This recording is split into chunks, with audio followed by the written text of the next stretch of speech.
The new 2026 Zephyrus G16 is a great all-round laptop. And in basically every way, it's a nice upgrade over last year's model. But how much better is it than last year's model? And are those upgrades worth the higher price? Let's find out. And please like and subscribe if you like these type of videos. A lot of stuff has stayed the exact same between these two models, so if I don't mention something in this video, it probably hasn't changed. From the outside, the new and old G16s look almost exactly the same. It does now have a glass layer over its LED strip on the back, which looks a lot sleeker when the lights are off. And it also prevents dust from getting stuck between those little holes, which could happen on the 2025 model. The bottom intake vents have also changed, which allows it to take in more air and also makes it feel a lot more sturdy on the bottom compared to the 2025 G16, which is great. Combined with a considerably larger exhaust, the new G16 does have better cooling, which we'll see the effects of later. Overall, build quality did get an improvement, because last year some people had this weird creaking noise on their model after a while. Well, I haven't had this happen on the new G16, which is great. They are the exact same weight, so still very lightweight for a gaming laptop, but the new one did get slightly thicker, although the difference really is unnoticeable. But here's where that extra cooling goes to: power. These specs may look the same, but the 2026 G16 has a new Intel processor and a way higher wattage GPU. And since last year's G16 was quite power limited, this 5080 should benefit a lot from these uplifts. Most GPU configurations actually got higher power limits, but the difference will be the biggest on the 5080 and 5090 models. Now, that new processor is very similar to the old 285H, but it's actually built on a newer process node, which makes it a lot more power efficient. Their port selection hasn't really changed, which isn't necessarily bad, but I would have liked seeing an Ethernet port here. Their chargers are slightly different. With the new G16's higher power limits, it obviously needs more power. However, these bricks are the same size, weight, and thickness. And you could always still use a smaller brick since they both support USB-C charging as well. Their keyboard and trackpads are also almost the same.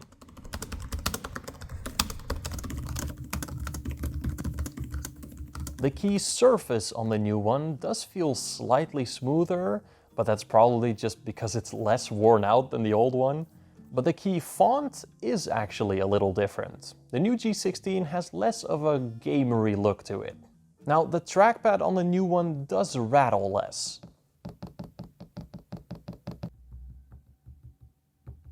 But the tightness of a trackpad really does vary a lot between units, so this could be different for you. Now, the display is where the new G16 got quite a big upgrade, mainly in terms of brightness.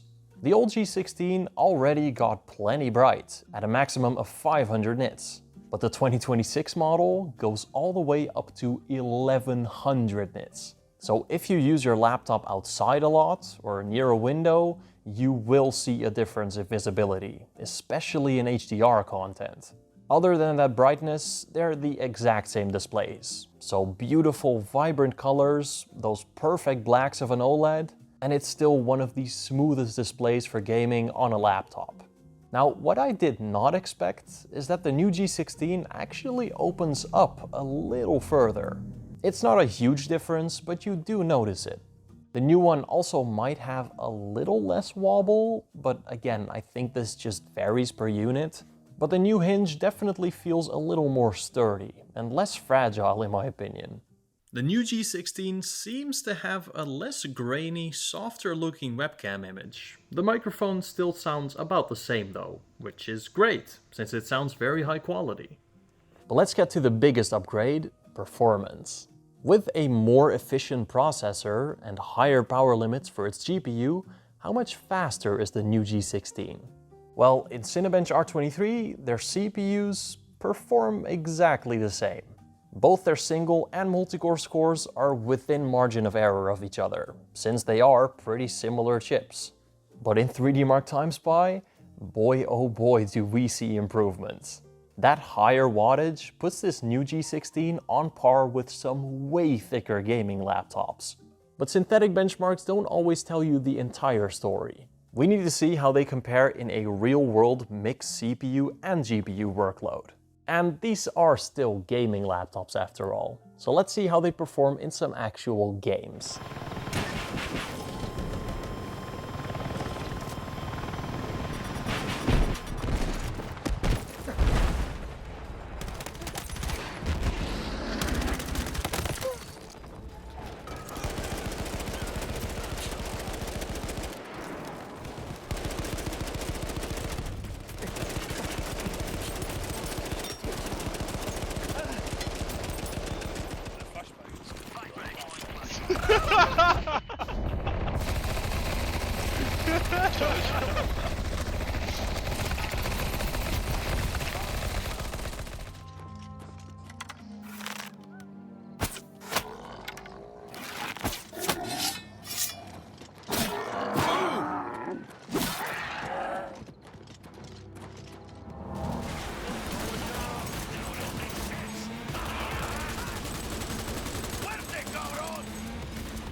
Now these were some very interesting performance numbers.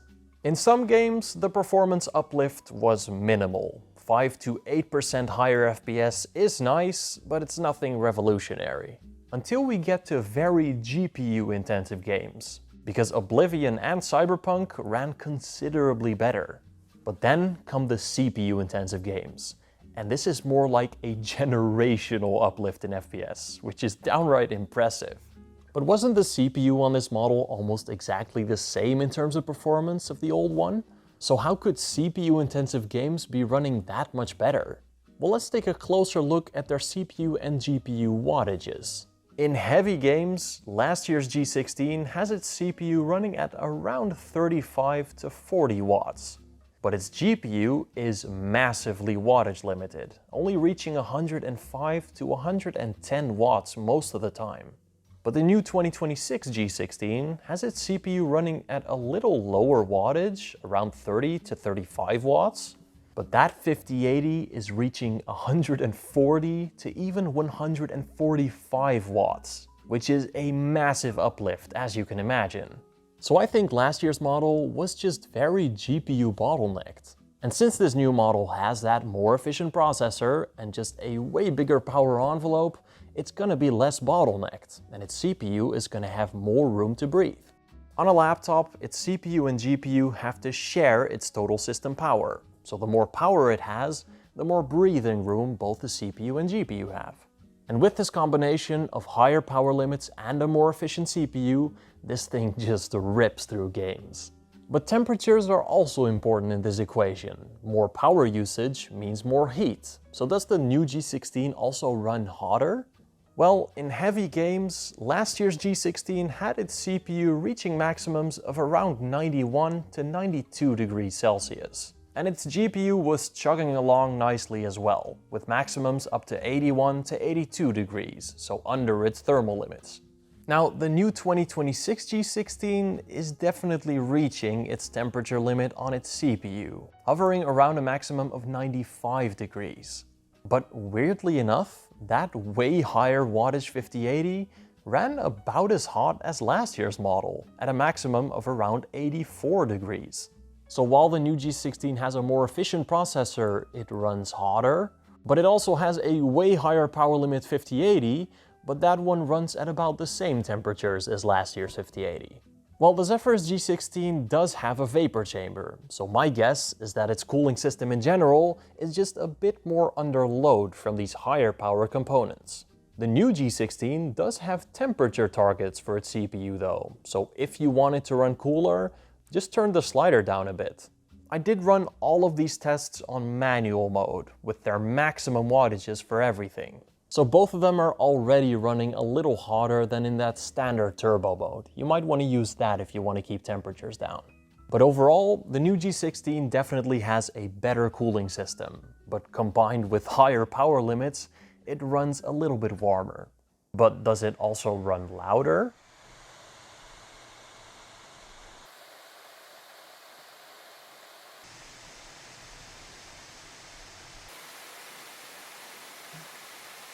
Yeah, the new G16 is basically always running at 100% fan speed in very heavy games, so it is louder.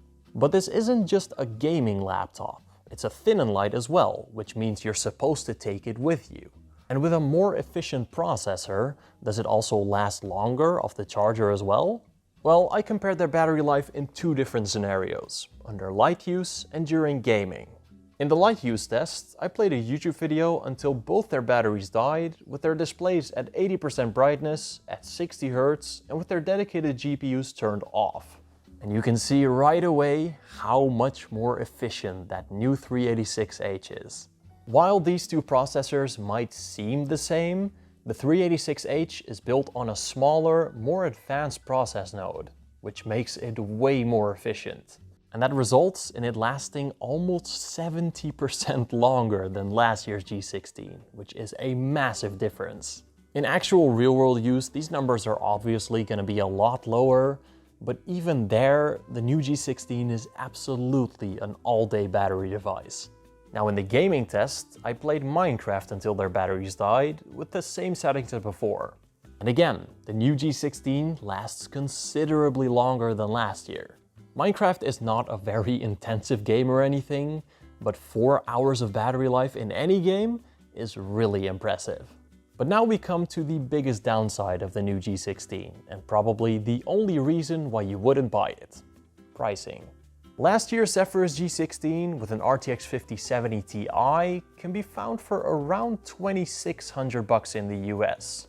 Hell, lower spec models with a 5070 are way more affordable and actually have amazing value for what they offer. The 5080 models are more expensive, but not too much more than the 5070 Ti, thankfully. So what about the new G16? Well, it's about $1,000 more than the 2025 model right now. Yikes. And the model used in this video with an RTX 5080 is, well, it's about the price of a nice used car. You want to see European pricing? We've got it pretty good in the Netherlands, having similar prices to the US. But if you're French, well, good luck to you. As you may know, we're currently suffering through a RAM shortage, so the launch prices of these new models are inflated by around $600 to $800. And laptop prices are always way higher right when they launch. So these two factors combined means the new guy is a whole lot more expensive than the old guy. I'll post links for both of these in the description down below for if you want to buy either one of them. Which brings us to our conclusion. Which one of these should you buy? The 2025 G16 or the 2026 G16? Well, at these prices, I don't think the new model is worth it in comparison. Don't get me wrong, it is an improvement in every way over the 2025 G16. It has a way brighter display, way longer battery life, and with a better cooling system and those higher power limits, its performance is almost generations ahead in some games. But the timing of the Rampocalypse has kind of ruined this guy's launch. This thing was supposed to launch at around the same price as last year's model when it released. And if it actually was that price, I mean, it would have been an amazing deal. But for now, it is so much cheaper to just go with the old models that I don't really feel comfortable recommending the new ones. If you do have this kind of money to spend on a laptop, then the 2026 G16 is literally just an improved version of last year's model. So absolutely get it. But if you don't, just go with the 2025 G16. It is still an amazing laptop and is absolutely worth it. Or just wait until this one drops to like $3,000 maybe? I'll see you all in the next video. Bye bye.